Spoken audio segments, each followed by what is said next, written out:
Bon, salut les potos et bienvenue dans ce nouveau vlog en volant cette fois-ci d'un Iveco Eva 10.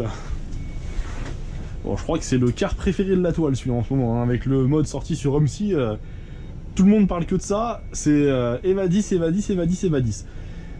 Du coup, eh ben, j'en ai un, donc c'est parfait. Tu vas mettre les feux parce qu'on... Ça fait un petit peu sombre, mine de rien. Normalement demain il neige.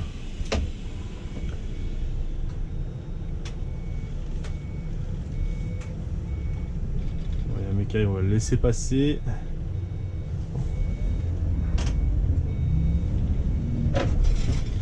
Et là, merci beaucoup monsieur, si ça va bien. Voilà, tac.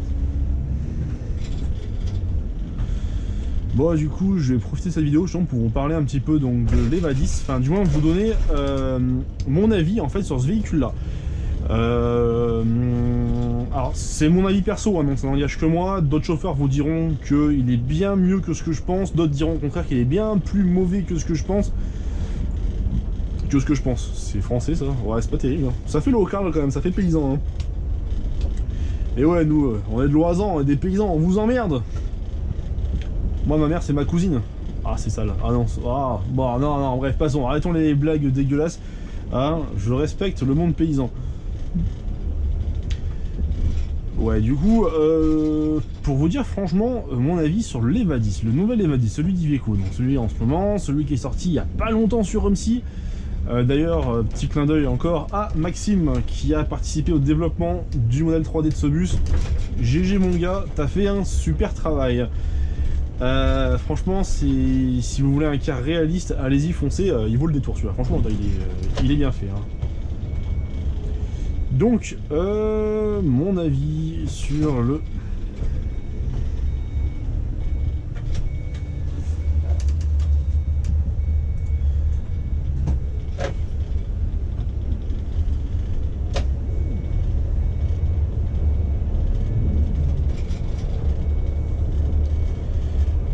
Alors, mon avis sur le véhicule. Bon, alors, déjà, on va commencer par l'aspect, on va dire, esthétique. Moi, j'adore. Voilà. Je trouve que c'est un super véhicule. D'aspect extérieur, il est très joli, surtout avec la livrée Rhône-Alpes qui franchement le dessert à merveille. Au niveau intérieur, pareil, c'est un véhicule qui est très sobre, qui est bien équipé. On a des racks avec des liseuses au-dessus, un éclairage de nuit bleu. Non, franchement, c'est propre, hein, c'est propre, hein. On est assis un peu plus haut dans le crossway, donc du coup on a une position de conduite qui est pas mal, qui est un peu plus relevée au-dessus de la route. Moi j'aime bien. Au niveau de la conduite, il n'y a rien à dire, c'est un super véhicule, moi j'aime bien, franchement j'aime bien. Siège très confortable, voilà. On a un bon visu, on a un miroir ici d'angle, un antéviseur qui est là, c'est pas mal. Dans certaines options, on peut avoir les commandes de porte juste ici. Voilà, là, bon bah celui-là il l'a pas, celui-là c'est ici. Bon, bah après c'est vrai qu'ici c'est quand même vachement pratique. C'est un car qui peut être aussi équipé du brake valve comme sur les bus, donc à la demande avec un bouton qui normalement est situé par là, je crois, de mémoire. Voilà, on a du coup quand même sous la pédale d'accélérateur. C'est pas le car le plus puissant que j'ai conduit. Maintenant, ça reste quand même très agréable à conduire. C'est économique. Franchement, c'est bien. Je trouve que c'est un véhicule qui a vachement été pensé pour le conducteur. On a bon, bah, store électrique, on a vitre conducteur électrique. Voilà, et quand on met l'éclairage, donc là bon, on ne verra pas parce que du coup il faudrait mettre en marche. Donc là c'est l'éclairage nocturne, je sais pas si vous le voyez, parce que c'est pas beaucoup. Et si on met également donc les liseuses, et ben en fait vous allez vite vous rendre compte que les liseuses en fait elles sont situées en fait dans un petit contrefort en fait du rack à bailliage. Ce qui fait que ça va éclairer les passagers, mais nous en tant que conducteur on n'aura pas de reflet sur le pare-brise. Et ça pour le coup c'est juste super bien pensé, franchement chapeau. Voilà, non franchement pour moi c'est un bon véhicule à ce niveau là. Le moins bon maintenant, parce que bon faut quand même parler des défauts évidemment, hein, ça va de soi. C'est que c'est pas super fiable. Voilà, le problème il est là.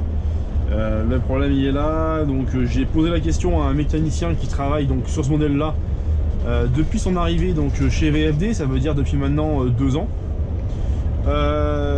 Voilà, c'est un véhicule où on a des casses d'embrayage récurrentes.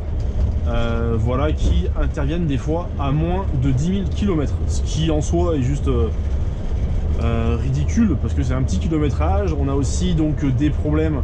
Alors les problèmes de fuite d'air, pas tant que ça. Par contre, il y a un problème de défaut de masse et on a des véhicules qui perdent du jus très rapidement. En une nuit, le véhicule peut être entièrement déchargé au niveau de la batterie. On a aussi beaucoup de bugs au niveau électronique. L'ESP, l'ABS qui des fois se mettent en défaut. Ça, c'est pas le plus grave. C'est pas le plus grave. Le plus grave, c'est que des fois, on a aussi un défaut qui fait que le ralentisseur ne fonctionne plus. L'échappement fonctionne toujours, mais par contre, le ralentisseur électrique ou hydraulique, et ben lui carrément se met en défaut, ne fonctionne plus. Et quand on fait une ligne de montagne, comme l'Alpe d'Huez par exemple, et ben ça craint. Surtout quand le véhicule, moi ça m'est arrivé dans mon cas perso, sur un véhicule qui avait moins de 50 000 km. Donc voilà, donc c'est bon. Alors voilà, faut voir. Faut voir, voilà, c'est un peu ce problème. Alors après, faut savoir que sur la génération d'avant, donc la génération Irisbus, il y avait aussi plein de bugs comme ça, plein de problèmes et tout.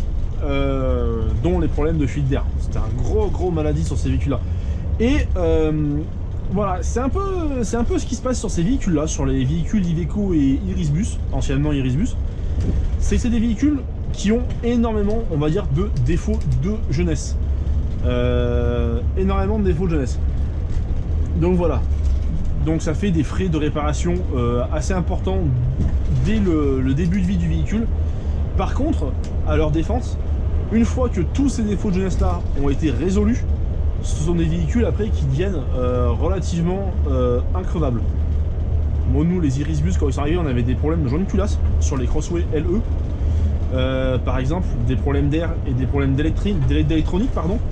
Et une fois qu'ils ont été résolus, donc ça a opéré dans les 50 000 km plus ou moins. Après, on n'a plus de problème et c'est des véhicules qui maintenant ont dépassé les 500 000 et roulent toujours à l'heure actuelle. Donc je pense qu'on aura la même chose sur ces véhicules-là. Voilà. Donc voilà. Donc moi, mon avis perso, si je devais mettre une note sur 10, c'est un véhicule à qui je mettrais 8,5. Voilà. Voilà. Donc ce qui est plutôt une bonne note parce que c'est un véhicule qui est vraiment. Ah oui, j'ai oublié, caméra de recul de série aussi. Ça, pour le coup, c'est plutôt sympatoche. Donc c'est un véhicule qui a plutôt du potentiel, voilà, et qui mélange assez habilement les fonctions, on va dire, d'intérieur urbain avec les fonctions plutôt liées à tout ce qui est les billets collectifs.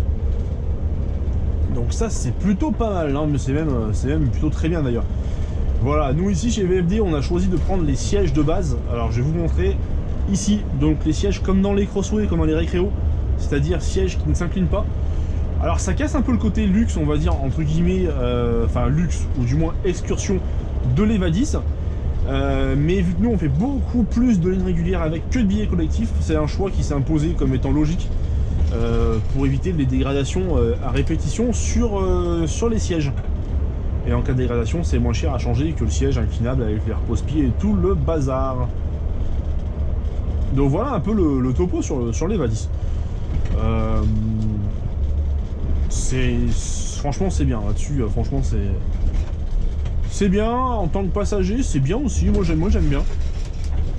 Franchement c'est assez confortable. Après il y a la boîte de vitesse manuelle, donc là pour le coup c'est la boîte 6 qui reste toujours un peu spéciale à manœuvrer, qui donne pas mal d'à-coups, il y a une différence de rapport entre la première et la deuxième qui fait que ça fait, voilà, c'est assez spécial, Voilà, bon avec le temps on s'y habitue, on arrive à conduire correctement, mais c'est vrai que ça change des boîtes vachement moelleuses qu'on peut trouver par exemple sur tous les véhicules de chez VDL, où là on passe les vitesses comme dans du beurre quoi, du coup là c'est vraiment haché quoi. Mais bon, ça c'est pas nouveau, ça remonte depuis l'arrivée du Crossway hein, chez Irisbus. Mais bon, après voilà, c'est pas non plus un défaut. Après ce véhicule là il s'associe avec la boîte robotisée et la boîte automatique. Automatique j'ai jamais essayé, je pourrais pas vous donner mon avis. Robotisé j'ai déjà essayé, rappelez-vous la vidéo avec l'Irisbus, et j'ai pu récemment le réessayer sur un Evadis de Iveco, donc comme celui-là. Il y a du progrès sur la vitesse de passage des rapports. Voilà, ça reste un bon véhicule, mais plus à réserver pour de l'excursion, parce qu'en ligne régulière, mine de rien, c'est vrai que c'est mou, je trouve.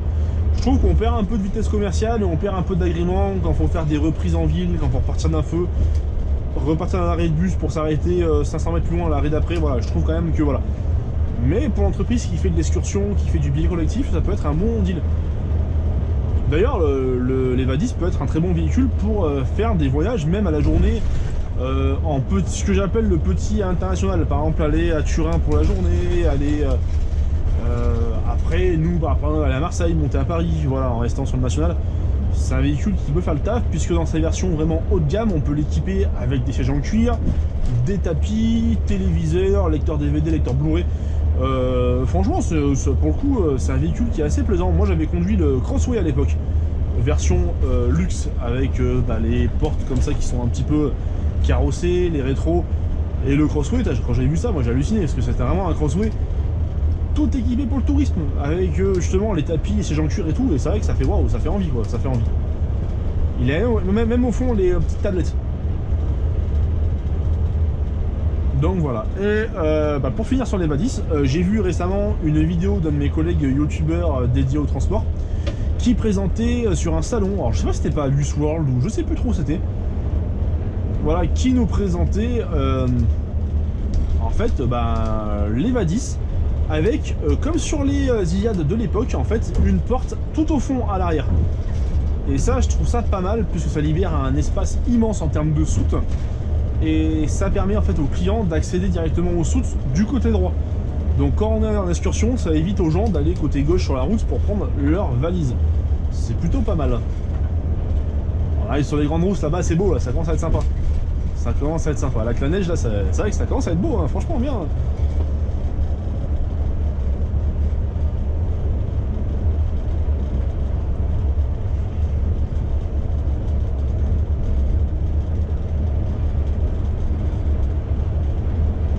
Ah oui, il y a un poteau sur le vlog 1, il m'a dit ouais ton vlog il est super, par contre tu parles pas assez, il y a trop de blanc. Après je sais pas, après moi j'aime bien aussi laisser un peu l'ambiance quand même, quand on entend un peu le bruit du véhicule, parce que bon je trouve ça important. Après dites-moi dans les commentaires ce que vous en pensez, si pour vous c'est important ou pas. Moi j'aime bien, après t'aimes bien ou t'aimes pas, voilà. Alors après, donc pour les habitués, il y a cette route-là, de la route de Loisan, la D1091, c'est ça, je crois. Et le mec, ça fait 10 ans qu'il est là, il connaît pas le nom des routes, quoi. Ah, 1091, merci. Ils sont en train de démolir le pont qui est juste là pour en faire un tout droit. Si vous voyez, là, pour l'instant, en fait, pour ceux qui connaissent pas, on prend un virage et en fait, c'est assez... Bon, alors déjà, quand il y a beaucoup de monde sur la route, les week-ends de vacances, ça casse bien l'ambiance et ça crée des bouchons. Et ensuite, quand c'est gelé et tout, puis c'est un virage qui est assez dangereux, souvent il y a beaucoup d'accidents ici parce que les gens se sortent, parce qu'ils roulent trop vite. Bon après la raison pour en fait le nouveau pont il partira de là-bas et il ira comme ça tout droit. Alors la question c'est est-ce qu'ils vont le faire en 2 fois 2 voies ou en 2 voies simples, je ne sais pas trop. Le rêve ça serait une 2 fois 2 voies, prolonger celle d'avant. Maintenant s'il n'y a rien de sûr, des collègues qui habitent à côté me disent que non, ça sera bien 2 voies simples, mais bon après ça sera toujours mieux que le virage. Après, s'ils le démolissent, c'est pas tellement pour le côté sécuritaire, c'est plus pour le côté... Enfin, c'est une sécurité, mais c'est pas la même sécurité. C'est que le pont est actuellement en train de se fragiliser. Donc en fait, du coup, c'est un vieil ouvrage d'art. Et donc, c'est la raison pour laquelle ils vont le remplacer.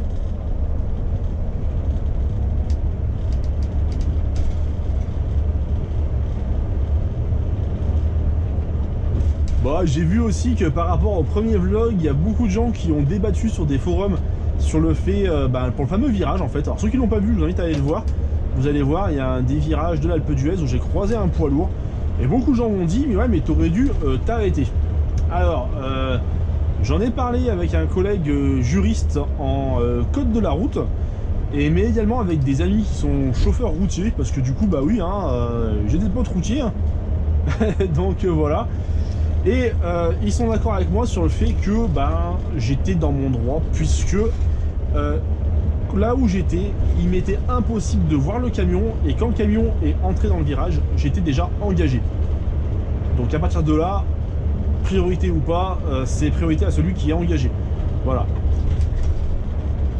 Après, j'aurais pas été engagé, effectivement, la loi là-dessus, elle est claire. Elle dit que c'est le véhicule descendant qui doit faciliter le passage. Et après, en plus de la loi, c'est du bon sens, le véhicule le plus léger facilite le passage du plus lourd. Non, petite parenthèse par rapport à ça, voilà. J'ai pas répondu sur les forums parce que du coup, je veux pas lancer de débat. Voilà, bon, c'est comme ça, hein, c'est pas... Voilà.